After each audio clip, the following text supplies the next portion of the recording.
Throwback Thursday on Chad Dukes versus the world. Of course, if you're on WatchChadDukes.com, you have a good gander. You're having a gander at Coffinwadd. Hashtag Coffinwadd. Ewadd is inside the junkie's coffin, eating his delicious Jerry's food that they brought him. Why? We don't know. You're still alive, though, right, Watt? That's right. Still alive. We have a mic on him so you can hear him eating. Joining me right now on the Mitsubishi Electric Heating Hotline from the NFL Network and NFL AM, where you can watch him daily. My buddy LeVar Arrington is on the phone. What's up, VAR? Hello. We got Ewadd in a coffin, VAR. It's something you and I have worked very hard on our whole lives. That's what I hear. It's definitely what you hear. All right, before we get into anything local, what will there be more attendance for? Redskins, Tampa Bay Buccaneers in FedEx Field, or Buffalo Bills, New York Jets in FedEx Field, if that's the way that it goes? It'd be a close one, but I'm probably assuming that there will probably be more people at the Buffalo Bills Jets game. I mean, there's a lot of New York people down here. Yeah, man. I mean, New York people aren't afraid of bad weather. I mean, it's a part of what they got going on. Just And unbelievable. there's still some interesting, intriguing storylines playing out with those two teams. The Bills are very much still in it, and the Jets. People are wondering if Mike Vick is the answer, short term for what they had going on. I mean, he had a pretty good week last week. Talk with me about, there's a game on the night. The Oakland Raiders are playing. They haven't won, LeVar, in a year. At some point, does the league need to step in? Is there something else that needs to be done here? It's interesting because, the conversation took place this morning about how that tuck rule kind of took two organizations in two different directions. It was almost like the downward spiral, the start of a downward spiral for Oakland, and the birth of a dynasty for New England. That was Tom Brady's first run at a Super Bowl. And some would say the confidence of what came out of that Super Bowl run that they had ultimately was the fuel that continued to make Tom Brady into the quarterback that he became in the NFL. So it's just interesting looking at where both franchises are at this point, especially knowing how storied the Oakland Raiders have been throughout the history of the NFL. So does the NFL have to step in? No, because it's still considered to be parity. They have the same opportunities. They have the same chances to build a winner as anyone else out there. So they haven't won a game and they're struggling.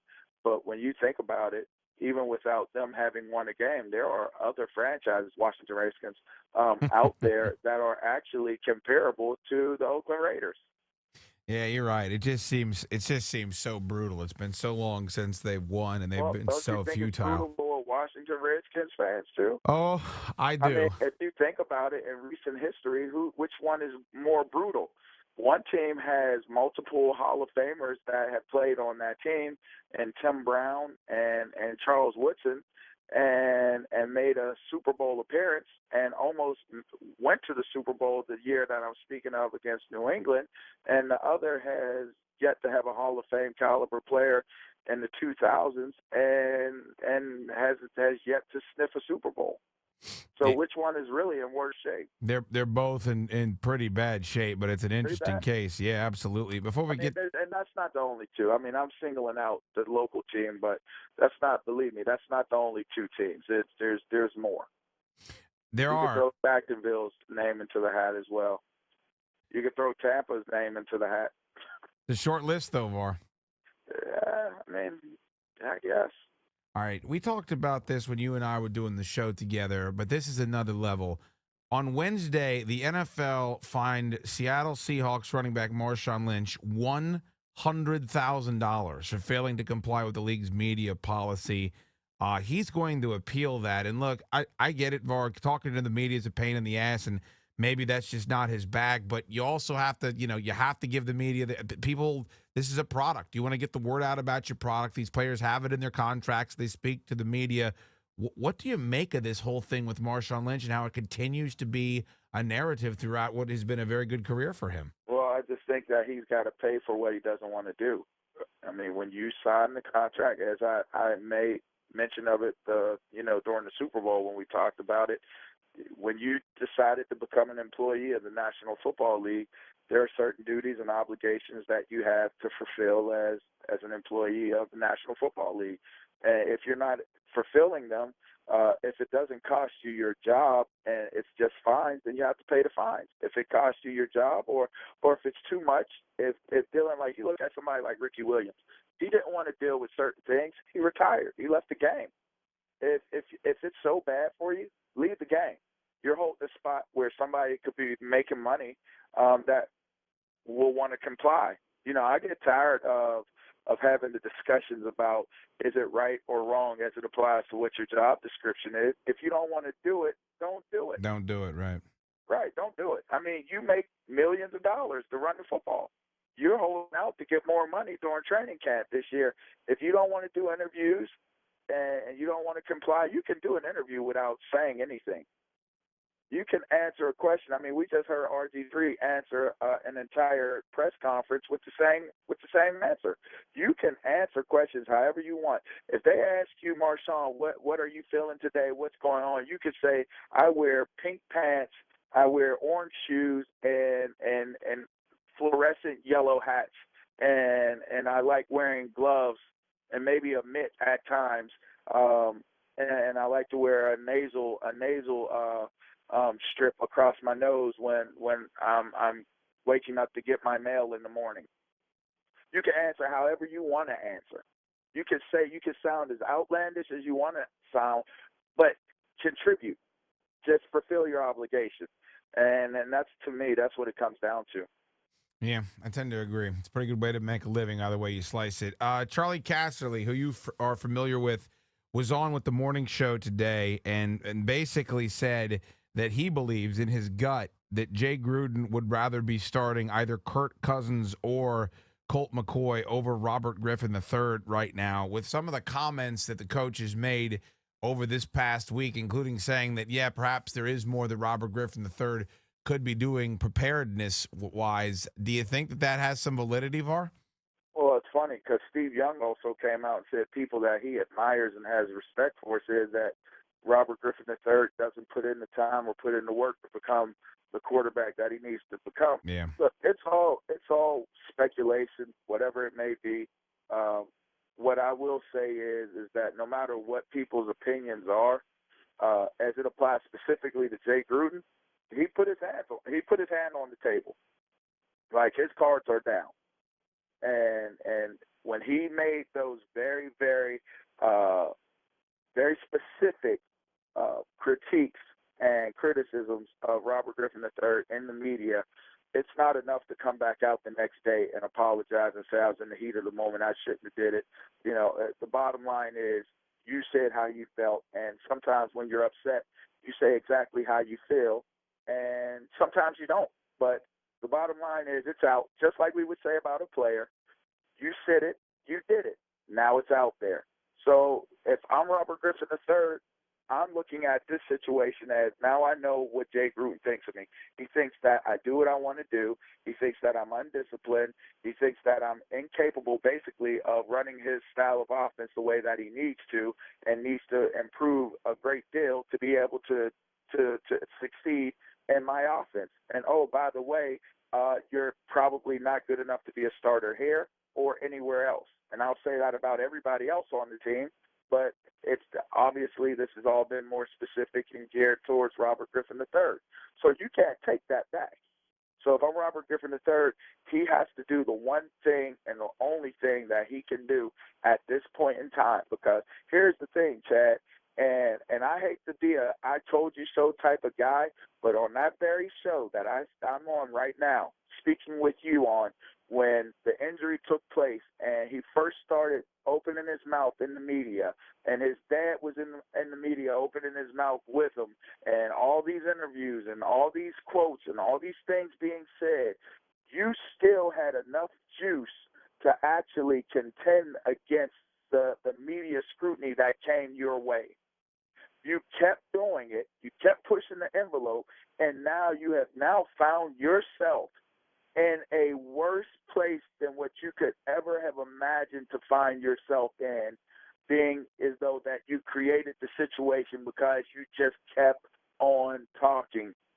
So with that being said, where you're at right now in your career, which you don't know if it's going left or if it's going right now. You don't know if you're going to be the face of a franchise or on a trade block.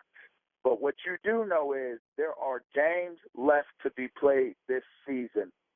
And what you need to do is whatever it is Jay Gruden asks of you to do. If it's 3 steps, you take 3 steps. And I don't care if you get your head knocked off on that 3rd step. You take 3 steps before you make your reads. If it's 5 steps, you do 5 steps. But whatever it is you do, make sure you do A, what you've been coached to do, and B, control what you can control. That's all he can do at this point is control what he can do, what he does, control how he prepares, control how he plays. And the bottom line is he has gone out and he's been on a quest to be great. There's nothing wrong with wanting to be great. The only problem is knowing what becoming great is. And I think Eric Davis put it perfectly on the show today. He said being great is doing what you need to do good consistently. And great finds a way to take place when you do what you're supposed to do good on a consistent basis. Instead of trying to be great on every single play, instead of trying to score on every single play, instead of trying to make some type of amazing looking play on every single play, just do your job. And then great starts to define itself within you doing your job the way that you're supposed to do it for an amount of time. And that's what he has to focus in on. That's what he has control over. And so right now, regardless of what may be said, regardless of what the media is saying, regardless of what Charlie Casserly says or Jay Gruden or anybody else, me, you, anybody else, Robert Griffin has the power to control his destiny in his hands, literally in his hands. And we'll find out what he's made of. Is he going to be able to do it or not? That doesn't mean he goes out there and throws for 500 yards in one game and gets 6 touchdowns in a game. That's not what it means. And I almost feel like he's guilty, and we are all guilty of thinking that's how you interpret it. No, how you interpret it is him going out there and win, lose, or draw, he's doing exactly what he's been coached to do so that he can learn how to make what he's being coached to do work or not work. And if it doesn't work, then that falls on the coach's shoulders that it's not working, not on Robert Griffin III. But if he's doing what he's doing, and it's noticeable, it's not like we can sit here and debate it. And that's the one thing that bothers me is it's noticeable. What Jay Gruden said is true. It's not made up. It's not fictional. So it's true what he's saying when you break down the film of him. So he has to put on film what he's being told to do. And as long as he does that, win, lose, or draw, trying to do your job the best you can do it and doing it well every single time you go out there for these last remaining games for the rest of the season, that's all he has control over. And that's all I would speak about, and that's all I would be into from this moment on. Don't trust anybody. Don't talk about those things that you think should take place with the team or in the locker room. Just stop. Just be done with it. You should have been done with it before. And if you didn't know you should have been done with it before, you certainly know you needed to be done with it now. It's at LeVar Arrington on Twitter. And, of course, watch him on NFL AM every day on the NFL Network. VAR, have a great weekend, buddy. Always good to hear from you. Appreciate it, guys. Have a good one. Absolutely. Ewadd is still in the coffin. He's actually live tweeting from the coffin. That is good news. It's Chad Dukes versus the world. 106.7